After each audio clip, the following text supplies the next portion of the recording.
Welcome back to Myth Vision Podcast. I'm Derek Lambert. I would consider myself an ex-Jesus freak, someone who was seriously obsessed with Christianity and really expected the Lord to come back any moment in my life as a Christian. Today, I'm joined by a friend, Mark Edward, who has a story, might be something you relate to, of how he went from being a devout Christian to thinking the way he thinks today. With that being said, welcome to Myth Vision, Mark. How are you? Good. How are you doing? Good. I am looking forward to a documentary that you have helped script. You wrote the whole thing, and I'm putting the touches on it for the documentary, and that is dealing with apocalypse, specifically addressing the ordeal in the book of Revelation, but much more is said there. With that being said, you are very insightful. For those who don't know you on Myth Vision, I have had conversation with you. I've seen what you write. You've done some reading yourself. But before we get to where you're at today and the thinking you have, I want to know a little bit about your story, your life. Would you have considered yourself a Jesus freak? Yeah. As a teenager, late middle school, early high school is when I really started getting into home Bible study and youth group and all that, like typical story.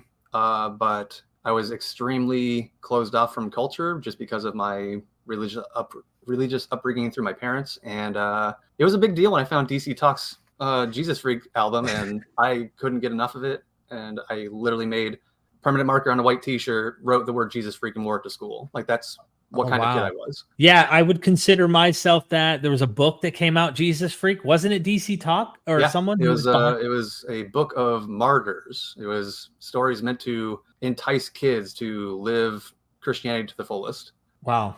I remember that. I just don't remember all the stories in it. They actually had two volumes. See, you even know more than I do. As far as being a Christian, what kind of Christian were you? What was your upbringing, denomination? How did you get introduced to it? Were you born into it? Was your family very religious? Well, one of my parents has been a devout Christian, very hardcore fundamentalist since at least before I was born. And my other parent, maybe quasi-religious, more of a cultural thing than anything else, but grew up in church, far right, Pentecostal, charismatic, Assemblies of God, a few more right-wing Wesleyan churches, Vineyard denomination, which is very closely related to Assemblies of God and that kind of crowd. So yeah, it was, as far as I can remember, all the way back to when I was a kid, it was always church every week, falling asleep on the hardwood pews, and then eventually joining youth group and going through kind of a hazing tradition that my middle school youth group did for new kids. And that's really what it was, all the way through high school, college, and a little bit after that as well. It sounds like you were raised believing kind of out the gate, but a lot of people who are in these kind of denominations have a moment of profound experience at some point where they kind of take things a little more serious. Do you have a memory of anything like that? Honestly, for me, that moment was reading the book of Revelation for the first time. I was maybe 13 or 14 years old. I typically did not go out to hang out with friends on the weekends. Wasn't my thing. Kind of, I wouldn't say I wasn't allowed, but I didn't have the right kinds of friends because I was just so notoriously fundamentalist. Even in a public school setting, I was one of those kinds of kids. So Saturday night, nothing to do, sit on the couch in the living room with my Bible, and I flipped to Revelation for the first time, and I'm absolutely baffled by what I'm reading. And my more religious parent came in, asked what was going on, and I told them what I'm reading. And they said, "Oh, you're never going to understand that." And it wasn't meant as an insult, but it was just, they had no idea what this book said, therefore nobody can understand it, was kind of their approach. Mm-hmm. And that moment gave me the dedication. I have to figure out what this book says, and like, why is it so confusing? What does it mean compared to these other stories that are so much easier to understand, like stories about Jesus and healing people, and these letters of Paul that are comparatively straightforward. And I think from that moment on, it was really just me trying to figure out, what does the Bible say? What is this weird book at the end of the Bible? And what does it mean for life in general? I feel like in your journey with us, two things are going to happen. You're going to hear, ladies and gentlemen, what made him exit the box, but at the same time, maybe nailing down the actual understanding and context helped him exit that box. So let's take this journey with you, Mark. You're a Christian. You read the Apocalypse of John, your mind is blown. It's scary. It's interesting. It's all sorts of things. All the emotions are in this text. But what does it mean? What does it mean by locust? What does it mean by beast and worship and don't take the mark? I imagine as a Christian, and maybe you can correct me or tell me if this is different, there's a bit of context we go into this from hearing in church these kind of rapture type ideas, these kind of, this is talking about the future. And we already kind of have a little bit of that baggage, even if it's subconscious through the Christian culture that we're in. And we really don't have a clue what this book is really about. Do you share that? Yeah. I mean, some of the earliest sermons I can remember hearing in church on Sundays or even Wednesday nights when I joined my youth group was about the revelation and about the end times and how things are near and there's signs all around us. But pastors could never really get specific about what they were talking about. Like they're so certain that the end is close, that the rapture's any day, but they can't really point to actual details in the world around us for why they think that. So there's just this constant, I don't want to say paranoia, but this anticipation that permeated my religious upbringing anyway. Do you think that played a role in when you finally came across this text yourself? Such a profound experience was happening due to that? At least at that point, I don't think I had the connection that this is the book where people are getting these ideas from. I just knew there's parts of the Bible that talks about the end times, but I didn't really have the exposure to specific texts yet. I just knew, hey, there's this part of the Bible about Jesus. There's these parts written by this guy named Paul. There's stuff about Noah and Moses, and that's really all I knew at the time. So yeah, I mean, reading the Revelation is, I want to say that's the catalyst that got me into biblical studies as a hobby. First devotionally, and then just eventually as a intellectual pursuit, academic hobby, if you want to call it that. Picking your brain a little more, what did you think of the book at that time? Do you remember what your thought process was and what you thought it meant? Or I kind of agreed with my parent that I don't know if I can understand this. Picture of a guy with a sword hanging out of his mouth. What the heck does that, like, how does that work? How is he spitting this sword out? Pictures of monsters crawling out of the ocean and fiery locusts. None of it made sense. It seemed like a genuine puzzle that needed to be assembled, and we didn't have any of the pieces. We just had like a list of instructions, or not instructions, just a list of what the pieces should be. And it was up to you to find them, but you have no idea where to look. That's what it felt like. So this kind of mystery and wanting to solve this was an early experience for you. So you're going through your teenage years. You're really into studying the Bible, I suspect. I kind of developed a reputation in my youth group as know-it-all Bible brainiac kind of kid. Apologetics. I read some of those. Josh McDowell. Like those kinds of authors, trying to, because like I that's the only kind of literature I was really allowed to buy for myself. Go to the Christian bookstore in town, and that's where I would go. The devotional prayer books didn't really interest me. The fiction stuff, other than Left Behind, didn't really interest me. So it was just trying to figure this stuff out and reading books that would help me figure it out, and developed a weird reputation as, hey, that's the kid who knows where, he knows what happened after the flood. He knows where the boat went. Right. Were you into Ravi Zacharias or William Lane Craig or any of these guys? I think I read a little bit of William Lane Craig. I tried reading a book by Ravi Zacharias, and his verbosity was annoying. Okay. He said a lot without saying anything. Even as a kid, I knew that was true about the guy. Got it. Yeah, he was poetic to me. I enjoyed the kind of the poeticness about him while he spoke. And I was big into the apologetics. And of course, Revelation was intriguing, but I kind of went with thinking these authorities we call pastors, they have a better guess than I do. And this has to apply to me. There's somehow this book plays a role with what we're dealing with today, not having the slightest clue that every generation since this thing's been written has struggled with this text and applied it to their own context. So you're going through your teenage years. Take us into your kind of experience as a Christian. And you're an analytical person. We can already see that up front. You're big into data, facts, history, this kind of stuff. You're not so much into the devotional side. You're the smart guy, the smarty pants, as we call him, who knows his Bible really, really well. And I was kind of like that. I'm not going to say I was as good as you, but I'd listen to pastors preach. They're not looking at their Bible. They make minor mistakes. I knew that text, and I was like, he just mistaked. And I always use this example. When Jesus in the Gospel of John says, tear down the temple, I'll rebuild it in 3 days. The pastor says it took us 40 years, the Jews said. And I'm like, it's 46. I knew that off the top of my head. How did he not know this? Like in my head, I need to become a pastor. That was my mindset. What was your path?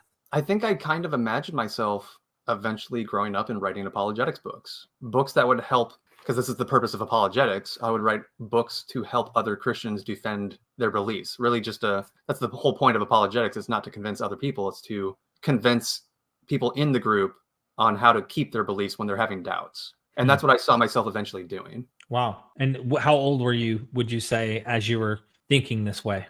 Maybe 15 or 16, possibly 17. So you're still in high school, graduating high school. You're still kind of kept in a bubble, not very exposed to the world, I imagine. Certain channels on TV, radio stations, parts of the bookstore, like wasn't not that I was not allowed to go to those places or seek those things out. It was so heavily discouraged. I didn't want to disappoint this religious parent who I was kind of being molded by. The kind of catch-22 that you can have your freedom of expression, but you'll get that really sad look when you do it in a way that they don't approve of. And I didn't want to disappoint this person, so I stayed inside that bubble almost voluntarily, at least for the next 10 years or so. This is a little bit anachronistic, but it's important. I think we ask the audience may be interested in hearing, as well as me. Do you feel, looking back, in a sense that this was kind of coercive and manipulative? Not saying your parents meant to do this. I'm not putting any of this on them, because they're just taught and then their parents were taught. But do you feel like there was a sense of abuse in some way through this religion, through how it was told to you and how you're supposed to live and stuff? Any harm that you see in your life from that? At least in the period where I was deconstructing beliefs that I eventually decided like these can't be correct, but before I fully deconverted and identify as agnostic, yeah, I would say that there was a lot of manipulation. But like you said, it's not fully conscious on their part. It's learned behavior, and they're just doing what they know and what they think they're supposed to do or what they think works. But the idea that, like, a large part of it was you're not allowed to ask questions if they don't have an answer for you.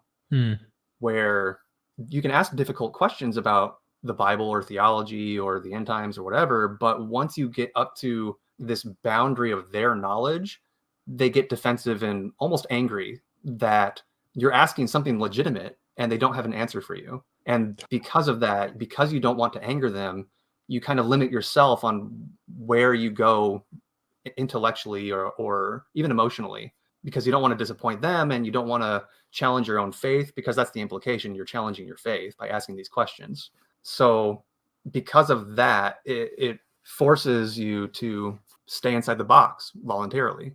And when you get near the edge of that box, when you start to kind of peek outside of it, you feel guilty. I can relate, and I won't get into my examples, but I can relate. As far as your description of becoming agnostic, I think that's jumping the gun, because most of us, and I don't want to give your story, but most of us kind of transition slowly. We go from one to another. So I need to back up a little before we get to where you end up. And that is, you said you were a fundamentalist, Jesus freak. Were you an inerrantist? Were you a young earth creationist? Yeah. I'm speaking for myself. all that stuff. Okay. If one error was there, that'd have blown your mind, right? Yeah. Young earth creationism, literal worldwide flood, the whole thing. Yeah. Same here. Anti-evolution, period. The Ken Hamish type of I'm sad to say that when I was a kid, I kind of looked up to Answers in Genesis. Got it. I feel awful saying that. I hate that resource now. I get it. It's part of your journey, right? Yeah. So that's why we're talking. You become too smart for that kind of view over time. I imagine, as you're telling the story, what happens? Take us on that. If I was a Christian, this is super uncomfortable. He's describing something that caused him to slowly start chipping away the chinks in his armor, started to like expose him, and realizing, oh my gosh, like this thing's falling apart. It's not what I thought it was. Was there any profound moments that you remember? Tell us that path. There's nothing specific. There's no individual moment that I can think of, but I do remember like the chain of events. I think maybe a few weeks later, after I read Revelation for the first time, I was just kind of casually perusing a bookshelf in my family's basement, and I found one titled Apocalypse Code. And it was in a long row of books that were like Tom Clancy type fiction. So I think I had passed by it a lot of times, not realizing this isn't the same genre as everything around it.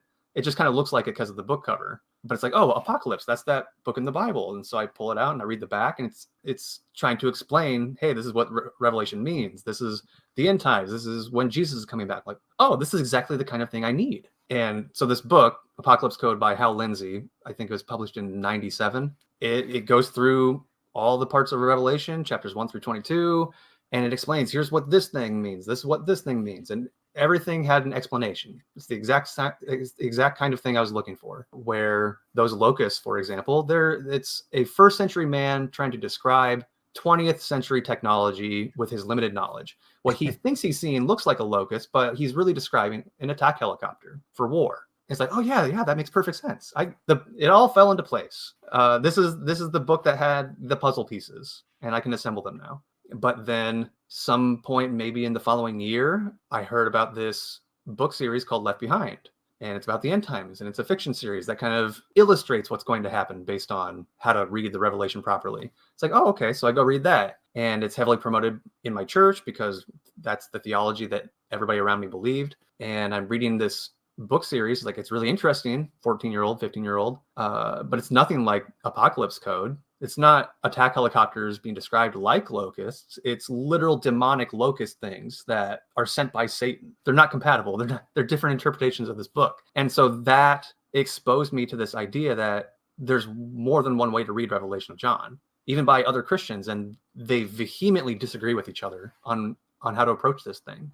So I think, as bizarre as it is to say, Left Behind put the idea in my head that not everybody agrees on how to read the Revelation. And you should start asking questions about, well, they read it this way, but is there a legitimate reason for reading it that way? Wow.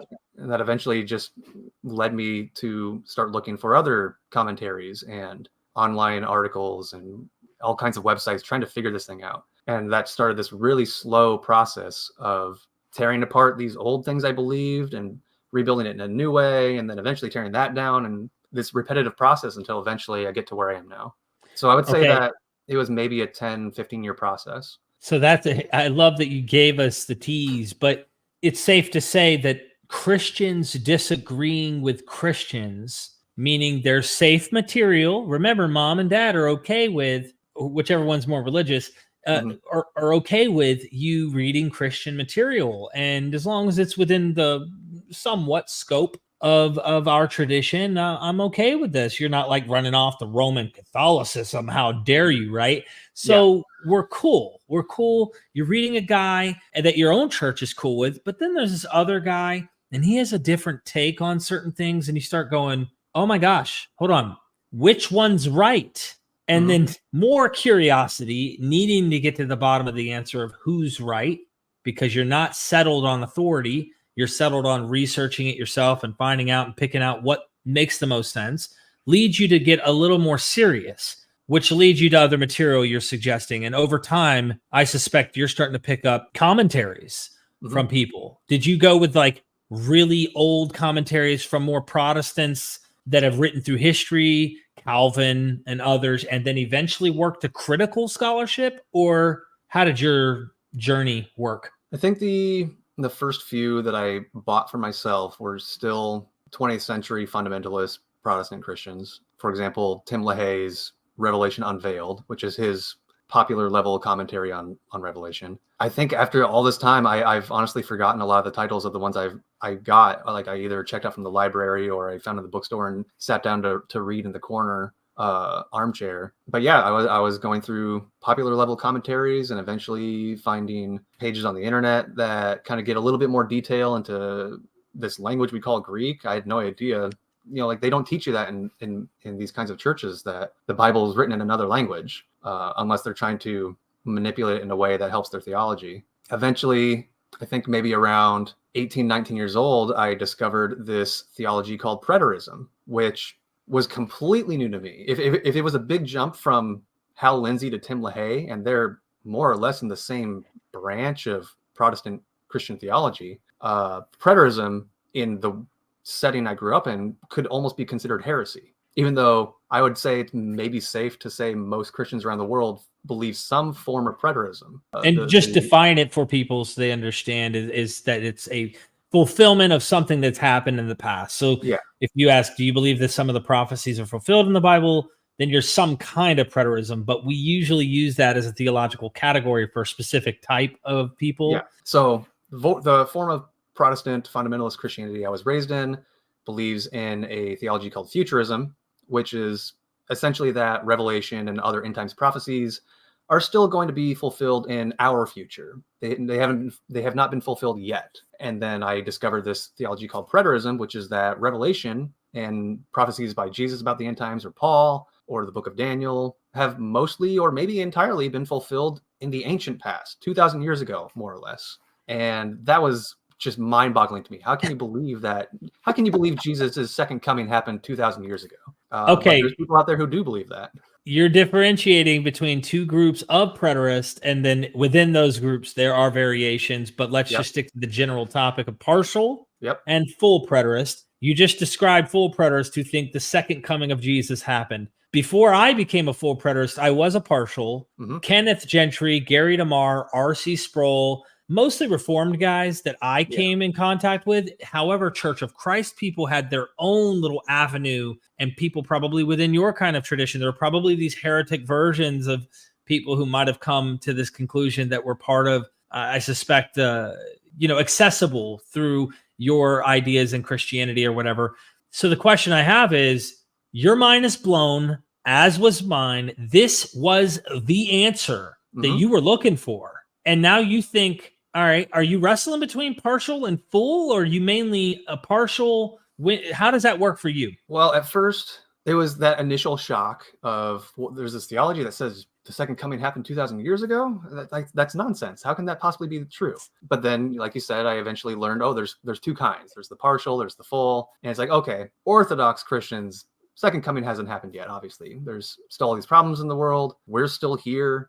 So partial, it's got to be partial preterism. So that's what I kind of studied and leaned into for maybe the next 3 or 4 years, because it just started making more and more sense. Compared to where you were, this is like clearly more accurate, right? Yeah, because once you start digging into this, it's like, it's ludicrous to think that a first century man is trying to describe attack helicopters as locusts. That's obviously just a modern author trying to keep his theology comfortable. And he's just grasping at straws to make sense of something that doesn't make sense.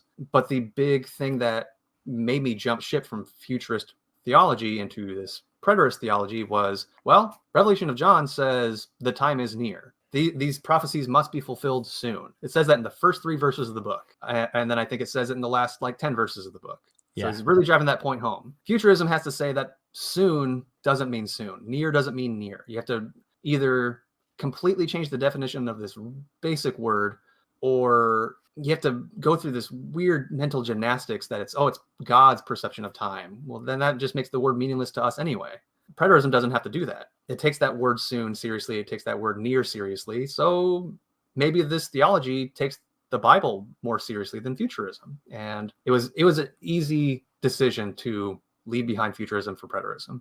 Can I add a few layers to see if you give the green light on that also may have helped your conclusion? Yeah. So obviously we talked about near and soon, and you can find this throughout the whole New Testament. But those passages where Jesus is saying, here are the signs of the end, when armies surround Jerusalem, flee to the mountains. You ask yourself, am I supposed to run to the mountains? I don't live near mountains. Or, little contextual things that go, this can't be talking to me. He's got to be talking to them. Then you start going, well, how would this matter to them? And, you stop reading the Bible as if it's all talking to me, about me, in my situation. That hermeneutic is pretty mind-blowing, shifting from how does this mean something to me to them. Is that something that also hits you hard? The synoptic apocalypse? Yeah. Mark 13, Matthew 24, Luke 21, other little parts just sprinkled throughout the Gospels, parts of letters of Paul. Romans 16, he says, the God of peace will soon crush Satan under your feet. That's a pretty big thing to say if it didn't happen until 2,000 years or more later. Yeah, lots of things throughout the New Testament, even in the Old Testament, started to click into place. Way more than they did when I was a futurist. I like that. I just want to highlight that. I like that because now you have a new tool in your pocket, and you're able to now apply that kind of same method when you're reading an Old Testament passage. This doesn't speak directly to me about me and my situation. You're like, what did this mean to Jeremiah? Or what did this mean in there? And you're reading it with more of a, what does the context to the text and what did they mean to them? Yeah. That's the big thing that I think was never taught in the forms of Christianity I was raised in. That these prophecies, or not even just prophecies, just anything in the Bible, it has to make sense to the contemporary audience of the author. If it doesn't, or if it can't be accessible to them because it's only accessible 2,000 years later, it's probably not what the author meant. So it was like Nostradamus, like the eagle will give rise and the two towers will fall. And people think this is 9/11. And like Nostradamus had no clue. His audience had no clue. I'm making an example because I don't really know Nostradamus predictions very well. You might know better than me, but I like that this one in particular was actually invented after 9/11, just to prove your point. Go figure, right? So you're doing more heavy lifting now, but also being amazed at finding out stuff that you were never taught in church. And this puts you at this point, I imagine, sounds a bit narcissistic and ego, but this puts you at a way past your pastors in your church in really attaining what's going on to the context of these authors. Are you having friction in your actual Christian life with these churches and these pastors, or are you having to kind of keep that on the low and keep doing what you're doing? At that point, where a lot of people that I knew growing up had been turning to me for like, hey, what does this part of Genesis mean? What does this part in the Psalms mean?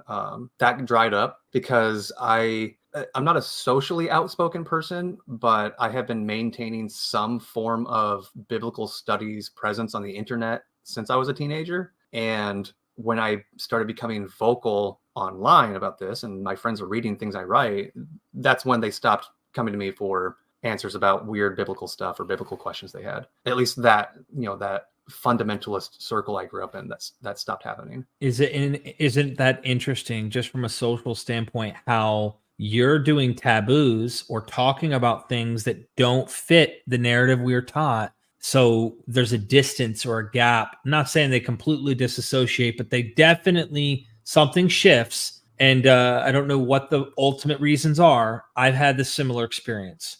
I think when I first talked about my decisions, I think futurism is nonsense. I don't think it's a defensible position when you're just talking about, well, here's what the text says. And instead I embraced this new theology, new to me, called preterism.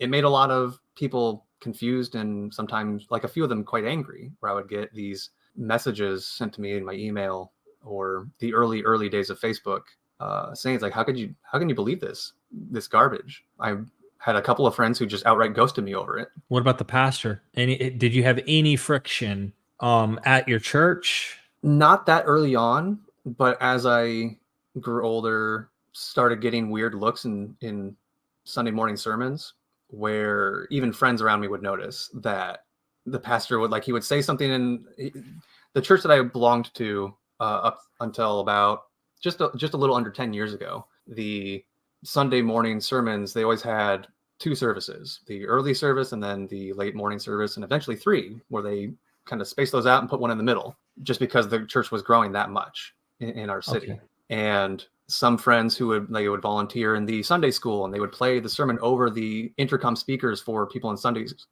not Sunday school, watching the toddlers, babies, whatever, while parents are in the sermon in the sanctuary. They would have the speakers playing in there so that adults watching little kids can still listen to the pastor. Right. And some friends who would be in there, they would hear the sermon 2 or 3 times every morning on Sundays, and they would say, "Were you in the third service today?" It's like, why? It's like, because he said this thing really, really different at this specific point in the sermon, it's like, oh yeah, I got kind of a weird vibe when I'm sitting in the pew and he's kind of like giving me the evil eye out of the corner of his eye. And friends around me sitting in the pews, they would notice it too. And it was always something related to the end times. That's shockingly similar, not identical, but it's like you're telling my story somewhat in a way, because the church started discovering I was talking to other men who are members of the church about this preterism and how this makes way better sense. And they were becoming persuaded. And I'm not just talking about partial. This is full preterism in a PCA Presbyterian conservative church. And the pastor's sermons, well, first of all, 5 elders rebuked me, and I ended up eventually leaving, and then they excommunicated me like a year later through written documentation. But there were sermons really want to emphasize the resurrection of the body, really want to emphasize certain theological points that like nail home that full preterism can't be it, and that we're still waiting for these things. And I thought, he's got to be jabbing at me. And I just started feeling awkward. Maybe it's me in my own head, assuming he's doing these things. And I'm a little paranoid because I have this thing that I know everyone in there disagrees with, and they know that I'm speaking on it. So yeah, that's more or less what it was for me also, where at first it's like, I'm being conceited. He can't be talking about me. But when other people started commenting on it, then that's when I knew it was really happening. One of the examples that really sticks out in my mind is 2013, 2014, the 4 blood moons. Do you remember that? Yes. There was that's the kind of stuff that my church would latch onto. John Hagee type stuff. Yeah.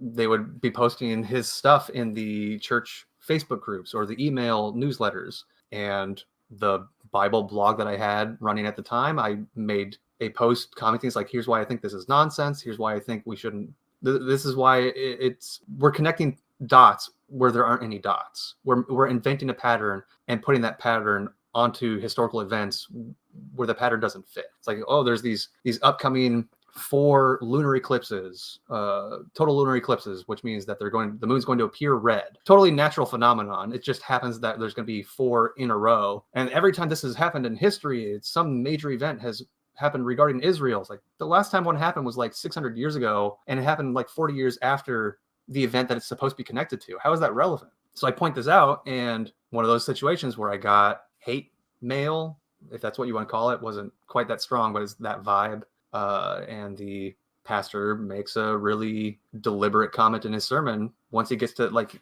he has a sermon about the 4 blood moons, essentially. And when he gets to a particular point, the way he phrased it, it's like he's really obviously quoting what I wrote on my website. I want to know what happened with you attending the church. Did you keep going? Was it your parents that still were behind you and you had to go, or like what happened? So this church, different city than the one my parents live in, but it's the one I went to during high school. They have since moved, so they weren't really involved in this church. But I had been going there for about 15 years by that point. And I think it was 2015, completely unrelated. I stuck through everything in this church all these disagreements of theology and end times and whatever. But the thing that made me end up leaving was when the pastor sent out a newsletter to the entire church saying to pray against the Supreme Court ruling in favor of LGBT marriage. Okay.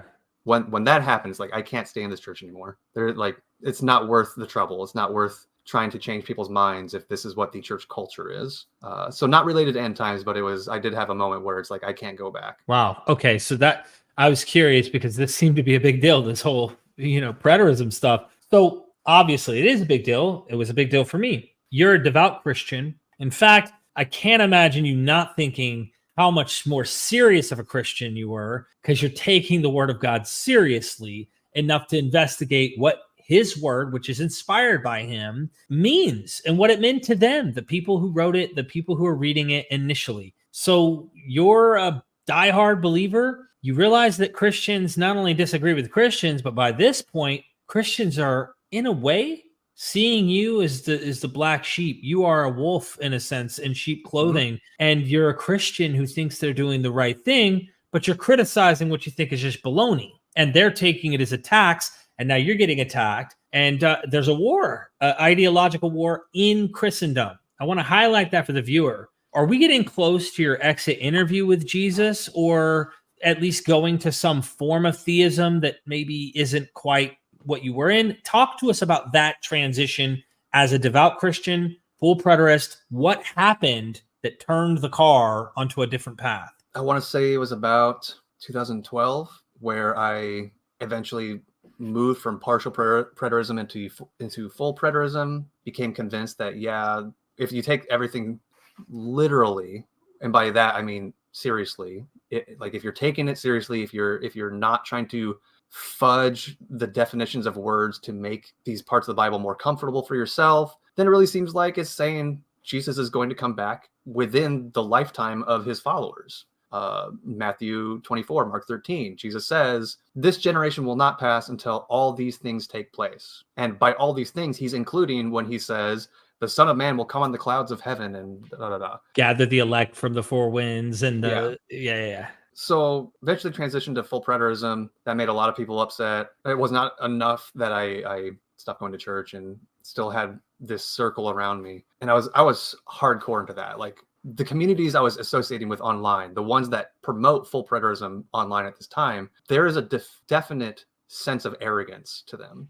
This idea that they've got it figured out, you don't. They're the elite, you're not. And I'm kind of getting baited into thinking that way. I think, fortunately, just pure circumstantial for myself, I was not in a community that agreed with that. Most of these people I was meeting online that taught full preterism or believe full preterism, they were in a community of Christians that believed that. They were part of these churches that actually taught such things. And this is on Facebook, right? Facebook, MySpace was transitioning. Before message boards died out, chat rooms, that kind of thing. But yeah, they had support groups, if you want to call it that, for their theology, where I was this one person in a vast sea of fundamentalist Christians who are all futurists, and I'm the one preterist as far as I know. Right.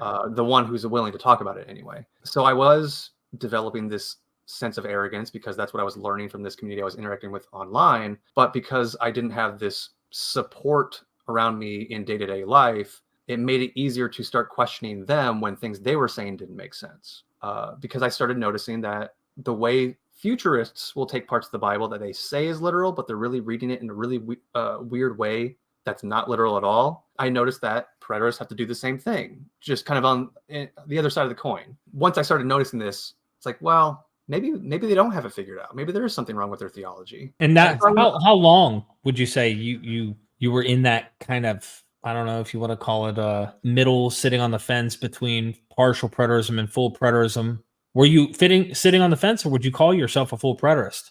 At one point, I would say I was a full preterist, and that me being convinced of that maybe was about 2 years. I was literally reading articles written by full preterists almost daily for a year or so, just because like I have to make sense of this and I have to make sense of that, and it eventually became really exhausting because at this point I'm desperate to understand this really weird book in the Bible and this theology of the end times. And at some point I realized the more I'm getting answers from these people over here or these people over here, they have their systems that make sense to them, but the more that it makes sense to them, the less it's starting to make sense to me.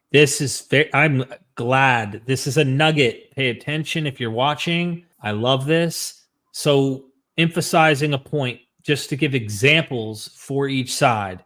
You talked about soon. Futurists say soon. A day is as 1,000 years, and they have scriptural precedents that help them make their case. Death, literal for futurists. Preterism, spiritual death, and in the day that you eat, you will surely die. Did they die? That's the starting point. They start with that point and nail that down through the Bible to try and make it clear. Well, sometimes death means literal as long as it doesn't fudge with our preterism.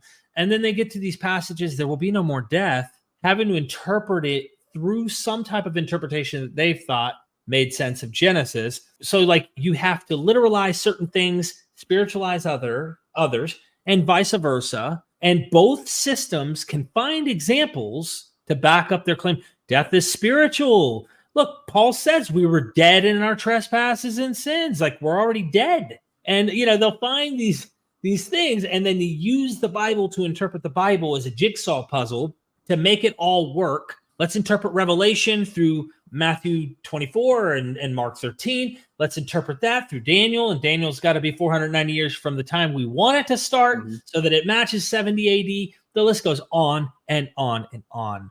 But you're noticing the confidence on both ends, and there are arguments on both ends, something's not computing for you? Yeah, it was just that I started noticing that for everything that preterists would criticize futurists for believing, or that futurists would criticize preterists for believing, they're doing the same thing, just with different parts of the Bible, like you said. This part over here, well, Paul uses the word sleep as a metaphor for death. That means when he's talking about these people over here being Christians who are sleeping, meaning his contemporaries who are being relaxed with their theology, he was really saying they're dead. And if they're dead, he must mean spiritually dead, and so on. Like, just jumping through hoops to make everything work together. But the end result is you have this incredibly convoluted system of interpretation where if one little thing, like you pull one little thread, it all falls apart. I don't like using the House of Cards analogy most times, but in this case, it really started to feel like that you're building this really elaborate structure, and it's so easy to find one loose card at the bottom and it all falls down, no matter which theology you end up taking. I can't emphasize how powerful what you're saying is and what this means to me, hearing you say it, because I say it and it may go over most people's heads. I'm sure some get it, but you're so serious and so obsessed in figuring this out and noticing the details and wanting to be right with God's word that all of your criticisms have not been internally to God's word. It's always been about systems of interpretation about it. We haven't even gotten to the point where something, I imagine, in your psyche, in your journey, where you look to the Bible itself and evaluate it and realizing, oh, that's got to happen at some point in your journey. So I imagine we're getting there. Yeah. So I want to say 2014 or so, maybe 2015 is about when I decided to kind of step back from, I don't want to say the obsession, because I will admit it's kind of an obsession for me, but kind of an attempt to be deliberately humble about the fact that I don't have these answers, that there's so much information that I obviously don't know. There's something I'm missing, and these systems are not finding whatever that is. Like, they're offering answers and they're not making sense, and this one offers answers and there's something wrong with it. So I just kind of step back. It's like, I don't know if I can really agree with any of these. There's parts of this one that I really, really agree with, preterism, but there's things over here in futurism that some of the things that they're saying are legitimate. Like the idea that there's still problems in the world. There's still, to use Christian vernacular, there's still sin, world powers, wars, death, disease, plague, everything. It's all still here. So preterism, or at least full preterism, doesn't work. And even partial preterism, I was starting to notice holes with that, at least in the forms that I was being taught. So I tried to make this conscious attempt to step back and try to distance myself from any of these systems and just kind of relax about trying to find super detailed, clear-cut answers about every little detail in Revelation or Daniel or Mark 13 or whatever it was. Instead of trying to make a big old system where everything intricately fit together in the perfect way, I just decided, like, well, I'm going to read Revelation and I'll try to see what it means on its own. And then another day I'll go read Mark 13 and see what it means on its own, instead of trying to make them fit together. And I think around this time is when I finally started getting cracks in the idea that the Bible is infallible and inerrant, that I don't have to try and make everything work. I don't have to try and find a reason for why it's 100% true. God told the author what to write 2,000, 3,000 years ahead of time. Just read it for what it is. Read it for what it meant according to the author. And if it doesn't agree with something else in the Bible, then it just doesn't agree. And that doesn't have to be a problem. That was what my approach was at that point. And over the next 2 or 3 years, that eventually compounded where I decided, it was I still remember this day. I was at home doing laundry, just walking from the laundry room up to my bedroom to fold clothes. My wife and the kids are out of town, or not out of town. They're out of the house. They're doing something out in town. And I just have this silent conversation in my own head where I had recently been reading the Apocalypse titled Fourth Ezra. Fourth Ezra is just another ancient Jewish book that talks about the end times. And it makes these predictions about what will happen. And I discovered it only recently at that point. But I also found that there's a whole bunch of literature about it. And I'm trying to read these articles and commentaries that are explaining what this book is and where it came from and what it means. And at some point around early 2018, while I'm doing laundry, I just had this silent conversation in my head. And I realized I am not reading parts of the Bible, any parts of the Bible, the way I read Fourth Ezra. Revelation of John, it's written almost within the decade of Fourth Ezra. It's the same genre. It uses a lot of the same literary tropes. And despite all of this, I am still holding on to this idea that Revelation is somehow exceptional, that it's special and unique, that it tells us divinely inspired truth about the end times, and 4th Ezra doesn't. Even though by any outside observation, these books are the same kind of thing. Wow. And in that moment, I realized I can't trust the Bible anymore. Like, as a theological position, I do not see it as containing divinely inspired truth. I see it as a collection of documents written by people over 3,000 years, and it just reflects their own beliefs in their own time periods, and there's no grand elaborate system of theology that can make any of it make sense. And at that moment, I realized I'm agnostic. I can't trust any of it. I don't know if any of it's true. I don't believe most of it's true, and beyond that, I don't know what else is out there. I don't know why in my head, while you said this, a sweater with a thread, like a loose string, and you just started pulling, and the whole sweater just started to fall apart as it unraveled from that one string, because that was fascinating, the way you painted the picture and how you treated subconsciously, just habit-wise. This is in my canon that I was raised and taught was scripture and believed was sacred and trained myself to think was sacred. I open up a book that's not in my canon. It walks and talks and looks and acts just like this other book that is. This one's not divine, but this one is. And you caught yourself doing really special pleading in your own mind and saying, no, I'm done lying.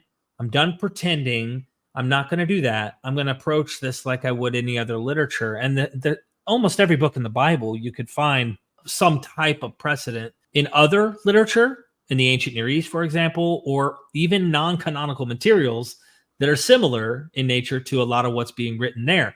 Jubilees, we're dealing with another Genesis. There's so many, different kinds of books that you go, what? So I love that you did that, and you're now agnostic.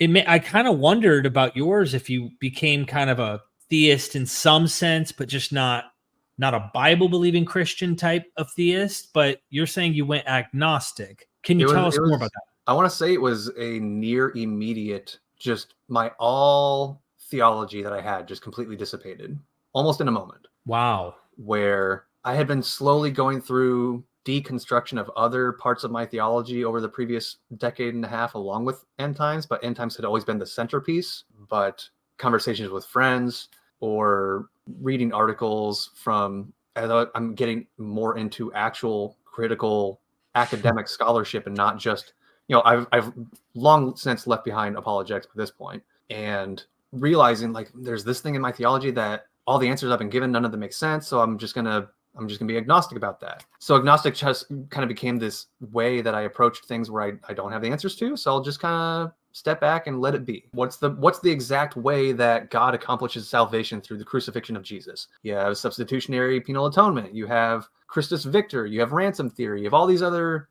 theological positions you can have. I don't really know which one's correct, so I'll be agnostic about it. So for me, end times prophecy had always been the centerpiece, closely followed by things like the resurrection or the divinity of Jesus, just the amazing depth to the letters of Paul. Like, no mere mortal could write such complex literature. Yeah, it was just the afternoon on like a Tuesday doing laundry, whatever day it was, I don't know. And it all disappeared almost all at once. Did you tell her? Did you get to speak to someone about it? I think when I finished the laundry, I pulled out my phone, I called her up and said, hey, I think I'm agnostic now. I've always had this value of being kind of bluntly honest with my wife about most things, most anything. And this had always been we met through church. Mm-hmm. So it only seemed fair to talk to her about that. And I don't want to say she was unsurprised, but she would probably say it was a natural conclusion to what had been going on with me for the previous 15 years. Only 15 years. So you went down this path and you went to an agnostic position, but you don't stop there, as we all don't, that are crazy people like us. We went from Jesus freaks to some other kind of freak. Mm-hmm. We're now looking into it with critical scholarship, and that desire to wanting to know, but actually know, never stops. It just takes it to a different level. Do you feel that you've acquired a whole different level of know about this material now through the critical scholarship? So if I were to ask you, put the Tim LaHaye's or whatever form, partial preterism, full preterism, whatever, these kind of versions of commentaries and books and sermons and such next to critical scholarship. I already know what your answer is, but I'd love to get you to elaborate here. Which one was closer to reality and the facts on the ground in your view? And then feel free to take it wherever you want. Definitely the critical scholarship. After I had the call with my wife and we talked and she wasn't judging or anything, which was really relieving.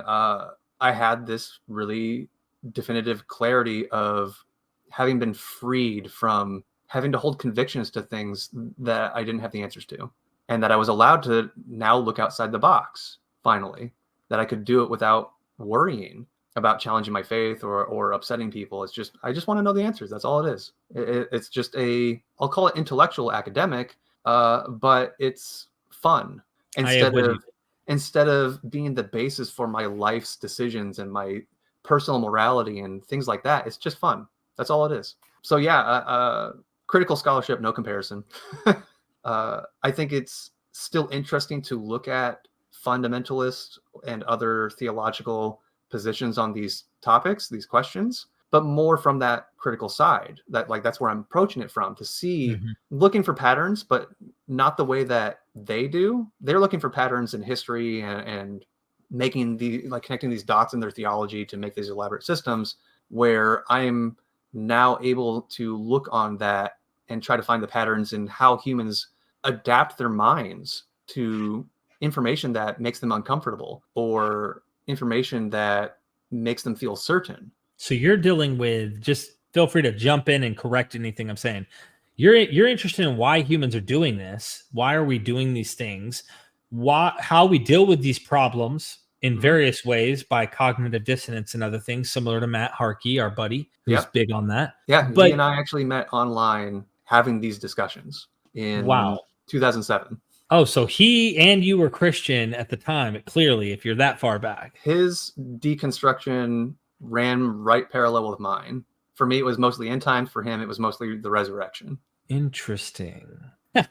So you're into that. You know what's weird? And I want to throw it out there. I don't know if you have the same kind of piqued interest. For me, it was also looking at a pattern of trying to situate.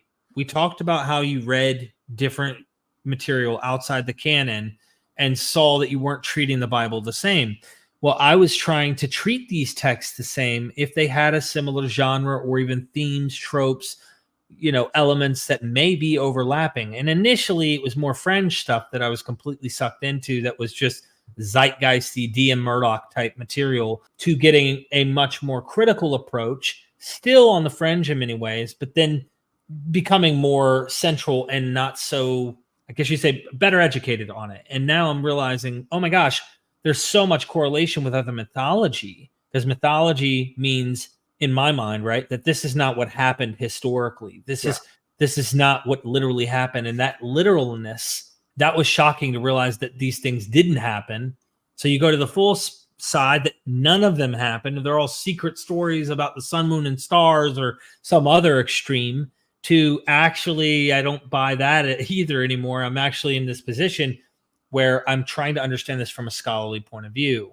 And you also seem to have some overlap with that as well. Mythology has always been an interest of mine. I remember one of the rare non-Christian type of academic type things I was allowed to buy as a kid was a book on constellations, which included a lot of information about Greek mythology. And, as a kid, Star Wars mythology, before the Disney buyout and they erased it all. Legend of Zelda, that was the kind of thing that I was into, was trying to make the game's stories work together as a single linear story, and the mythology of where does this thing come from in that world, that lore. So that's always been an interest of mine, is mythos as a topic, as a concept. And eventually that's what Christianity has kind of become for me, is a mythology. And I don't think that's an inaccurate word to use. There's a lot of historical grounding to things in the Bible, but it's mythology. It's them building a worldview out of things that are not historically accurate or historically true. Some of it is just outright fiction. And I don't think that should be offensive to say. Like, the book of Jonah is not historical. The book of Job is not historical. These are fictional stories that they're telling, but they're not telling them to lie to each other. They're telling them to make sense of their world. And I think that is a large part of what drove early apocalyptic theology, books like Revelation or Fourth Ezra or the Book of Enoch. Even John Collins today, I interviewed John Collins earlier today on Daniel, and I just had to nail him down on how do we know Daniel was wrong? Like, what did he get wrong? And of course, Antiochus Fourth Epiphanes, didn't die between the holy mountain and the sea. He died in the east, and it wasn't during a war or anything like that. He gets things wrong. But what he said about earlier stories in Daniel, which we would say are fanciful and whatnot, and getting some of this material wrong, he even goes out of his way. And, I tend to take his word when it comes to Daniel, at least mostly, saying this guy's probably right on the money, and even leaves open room for things we aren't sure about. And he says this in the interview after 40-something years, and he wrote the amazing commentary on this. And he says, I don't even think Daniel was trying to write something in the sense of actual history. He even thinks in some of these cases, Daniel knows what he's doing purposefully, pulling. It's like today, people write about George Washington. He uses this analogy. George Washington did this and this and this. Really, some obscure, not popular figure actually did those things. You just apply it and have him become the black hole that sucks in that attribute. Like David and Goliath. Elhanan. Obscure dude in the Bible, but it says he killed Goliath. But nobody knows Elhanan, so his story is transferred to David because David's the hero. He's the king. Right. So you give him the grandiose adventure killing the giant. That's one point that actually became kind of interesting to me reading Revelation as part of this larger genre, Daniel as well, that one of the tropes that this genre uses is the literary character as a stand-in for the author. And Revelation of John might be an example of this. It's one of those things that there's not really a lot of agreement with in scholarship. But for example, taking the book of Daniel, Daniel as a person probably did not exist.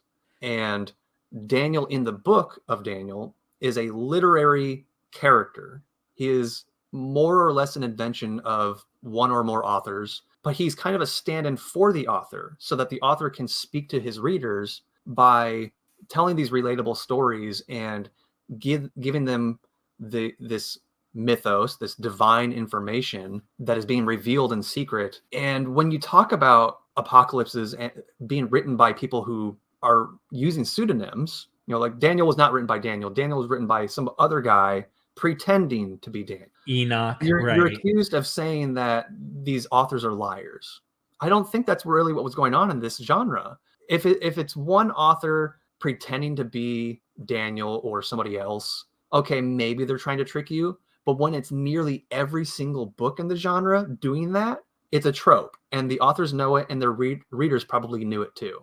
That they knew this guy Daniel wasn't the real author. He's a character. They knew the revelation of Abraham wasn't literally written by Abraham. He's a character in the story of the book. So Enoch. Enoch. It's not authors trying to lie or deceive their readers in most cases. It's part of their storytelling. It's part of their mythology that they're building. It's a deliberate, conscious thing where it helps connect with the readers and helps them make sense of things better. There's so much like we could get into and go into. You said you were agnostic. Have you changed your view since now having the liberty, the freedom for those who are tracking what you're putting down? You're able to explore and go in an area you just were never allowed to go. Have you come to a different conclusion now, or do you still remain there, but you have more stronger opinions about certain things? Where are you at? I would still consider myself agnostic.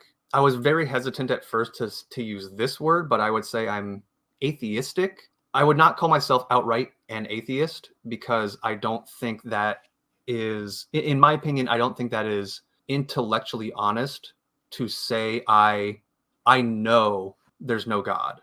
There could be one. I I don't know if there is one, which is why I prefer the term agnostic. But I call myself atheistic in regards to religions that exist.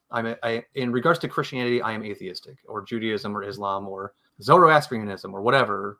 I do not believe that those religions are true, Right. in the sense that they tell us literal, actual historical facts about the creator of the universe and ancient events and where it all goes and what it all means. I think that they can have social value. I think that they can have a purpose in helping people reflect on themselves and their morals, but I would not say that I believe any of them. I would say that I know they're not correct. Right. Because using Christianity as the example, because that's what I'm most familiar with, too much of the New Testament can be argued against, or parts of the Gospels are historically inaccurate. They don't work in the time and place that they're supposed to take place in. Revelation of John, I think, is easy to demonstrate is not, like, it can't be fulfilled. As much as the author expects it to be a prophecy about the end times, it can't be. There's things in it that are not factual. And if they're not factual in my 21st analytical mindset, then it's not true. Right. I see what you mean. So in that way, I would call myself atheistic. But in regards to the grand scheme of the whole universe and where all things came from and whether there might be invisible supreme beings out there, agnostic. Yeah. Obviously I'm atheistic. I call myself an atheist. I don't mean in the philosophical sense. I know there are no deities in a universal way. That the definition can be flexible and people can use it in different colloquial ways and more generic ways.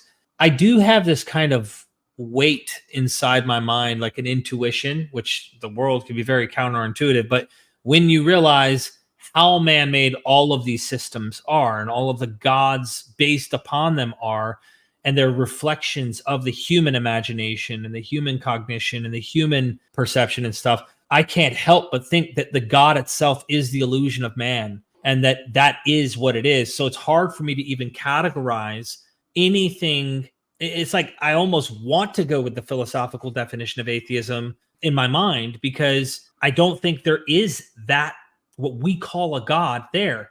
As far as a universal nature or some universal principle or something of that sort, is there a being outside? It's hard for me to even conceive. I don't know that there's not, as you just point out, but I go that route pretty hard right now. I'm thinking, like, humans are great at creating these things, but sometimes you pinch yourself and go, wow, this experience is crazy. And what if I'm missing something? I'm a primate that evolved to survive on this planet. You know what I'm saying? So it's like, it's even as an agnostic who has, where religion as a concept is more of just an intellectual curiosity than something I identify with, it's still sometimes tempting to appeal to the God of the gaps. Right. That for anything where we don't have an answer to, you can just say, well, God. You just fill in the blank. It's because of God. One of the weirdest things to me is, like you just said, anything exists. Why does anything exist? Either things exist or they don't. And whatever the reason for that is, whether it's God or anything else, it's just kind of crazy that it does. So in a question like that, it's kind of tempting to just say, maybe there is some kind of supreme thing out there that is the cause for all of this to exist. But at the same time, it's like, well, we don't know. Yeah. And if we don't know, why speculate that answer? I was going to bed one night thinking about that. Why is there something rather than nothing? And I think, like, for 2 or 3 hours, I couldn't go to sleep. This was a few years back, and I'm not a big philosophy guru, but I have friends who are. And I felt like I had come to the answer. It's so crazy. You could be like, what? Now, obviously, I'm not saying I have the answer, like I know what the answer to that question is. I'm saying I think my answer ended up being, this question is wrong. The question is wrong in what I come to a conclusion in my head that night. I'll probably revisit it, and who knows where I'll be at for the rest of my life, right, with this question. But the question has to be wrong in my mind, because something does exist, and to assume that we need that why, how, or if there ever even was a beginning for existence. The shocking fact is it exists. And I think that it just made me realize, like, why is there something rather than nothing assumes there could have been nothing, but there's something. And I thought by the end of that night, I said, actually, in my mind, I don't think that there could have been nothing. So why are we saying, why is there something rather than nothing when nothing is not an option? All we have is that it exists. And to me, to hypothetically assume that it couldn't have existed may be absolutely false. And why am I even speculating that it couldn't have? Because it does. You see how my nutty mind was working there. Yeah. So I thought the question was wrong. Once I thought about it for 3 or 4 hours going to bed, trying to wrap my head around it, I just went, I don't even see how nothing could exist. It's all like a hypothetical. Like, why isn't cheese, oranges? And it's like, well, oranges aren't cheese. And, why are we trying to say, well, what if oranges were cheese or something? Like, you know what I mean? Like, it just didn't make sense to me. We have a sample set of one. If this Right. is all we know, we don't have anything else to compare it against. Exactly. So why are we hypothesizing what if it wasn't one? And that's my head at least. But then again, who knows? Someone smarter down the road might solve something to that effect. I don't think they'll ever have the answer to this question. I really don't think. I don't know how it's possible to know that. Is there anything in your whole journey? It sounds like apocalypticism, revelation, eschatology, of course, the study of last things was one of the main pivotal points in getting you to finally be critical of your Bible, and then, of course, be critical to the whole thing. Any advice for someone who might be going through a similar journey? What are your thoughts? Depending on what stage they're at, like if they're in that early fundamentalist mindset where they're watching your video as an like a counter apologetics thing. They're watching this to find the arguments, to argue against, to convince themselves to stay where they are. For somebody in that stage, I would say just kind of be reflective of what you're doing right now. Like, why are you doing this? Are you looking for these answers because you want the answers, or are you looking for these answers because you have questions and you don't want to have those questions? Like, is it the pursuit of the answer, or is it the pursuit of defending where you're at right now, that you want to keep the status quo or you want to grow? And in that kind of situation, I would say try to grow, try to break out of that box, because whatever your authority that you want to respect, you can be respectful while also disagreeing with it. You can respect those pastors and the answers that they have while disagreeing with what they're trying to say. That you are allowed to ask questions and you're allowed to challenge yourself and wind up in believing things or pursuing ideas that you might be discouraged from. If it's somebody later in life, maybe they're in the process of deconstruction, I would say just keep doing it and see where you end up. Don't be afraid of what the end result might be. At a certain point, I was desperate to keep the status quo for myself, for my theology, that I was feeling threatened by changes in my ideas and my thoughts, and praying desperately for God to solve these things. But that didn't stop me from asking the questions that I felt were necessary to ask. Just keep going that way. Just see where you end up. It doesn't have to be where I am. It doesn't have to be where Derek is. It can be, you can end up in your own spot that's unique to you. But as long as you're pursuing the answers for the sake of the answers and not just to protect your theology, I think it's worthwhile. I love that. Go wherever you need to go. Just be honest with yourself. Be free with yourself. I've heard one of these wise things. Some of the older people in life who've gone through it, it's almost like we learn too late. We learn once it's getting to the end of our life, we now know the answer, and now we got to go. We got to say bye. And it's like they always usually say something really deep, like, be easy on yourself. Don't take yourself too serious. Don't burden yourself too much. Take it easy. Enjoy it. And I feel like I know a little bit of that, like I'm trying to do that now. But I feel like that's the word of encouragement you're kind of getting at and saying, look, we don't care what you are, theist, pantheist, atheist, agnostic, deist. It doesn't matter what ist or non-ist you want to be. As long as you're being honest with yourself and you're treating yourself right and realizing you're being honest along the way, because I think that's what we want, right? Anyone who's listened this long, who's a Bible nerd or a freak like we are, we just want the truth. And sometimes that can be scary when you're taught these ideas. Mm-hmm. But we're here to say it isn't bad. If anything, it's better in our opinion on the other side. But, don't be afraid to follow that path. You're not going to die because of it. There's no what I'm saying? Those fears that they try to warn you of. I do sometimes joke with friends who have only recently discovered I'm not a Christian anymore. They ask, what happened? And I tell them, I thought myself to death. Well, is there any way people can follow you, find you, read you? You know, obviously we have the documentary coming out, and that's all you, man. I mean, obviously I'll be doing visuals and making the editing happen and just my voice reading your script. But is there any way in which you put yourself out there? I do have a website that it's probably my longest running version of my online presence for biblical studies. It's titled abibledarkly.com. A couple times a year, maybe 3, 4, 5, 6, 7, 8, 9, 10 times a year, depending on my mood, I will dig into some weird, obscure, bizarre part of the Bible or just whatever ends up grabbing my interest and try to figure out what it means. Because even after all this time, there's still stuff in the Bible that weirds me out. Absolutely. Did you see my latest documentary on Adam and Eve? I haven't watched it yet. Oh man, I think you're going to be a little bit like, yeah, this is what gets me. And it's again mythology stuff, but it's all about this obscure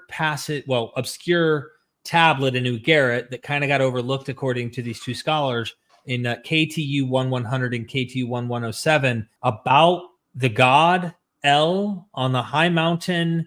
This serpent comes, bites the man, and envelops the earth or the garden, really the whole world at the time, in a fog. And the gods do not have a remedy. So they have to summon the underworld deity Horanu. Most people have never even heard of this god Horanu. Come to find out, there are 2 cities with the name Horon, Horon.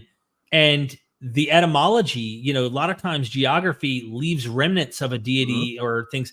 Jerusalem is Salem, right? This Aru, they found a tablet, Aru, Salem. Man, it's this rabbit hole that I know you'll love, and I know everyone else will. So yeah, I haven't heard of that tablet, so I'm gonna have to check that out. Definitely. Well, Mark Edwards, everybody, I hope that you leave a nice comment. Tell him what you liked about his story and what you personally got out of it. I'm curious to hear, because there's something about connecting to that experience with others on this journey. We're all just trying to seek truth. You could say we had sinful motivations and we had I hear that all the time. Yeah, but you can tell the obsession over knowledge and understanding that really reigns supreme. And they'll find any excuse to pigeonhole you or poison the well to make it about something other than that. And it's really not. It's about this deep, deep love for truth. And when we say truth, of what the reality is. And yet, once you discover that, you'll find there's so much more to be discovered that you just weren't granting yourself permission to check out. So thank you. Thanks for having me. This was great. Have a good one, everybody.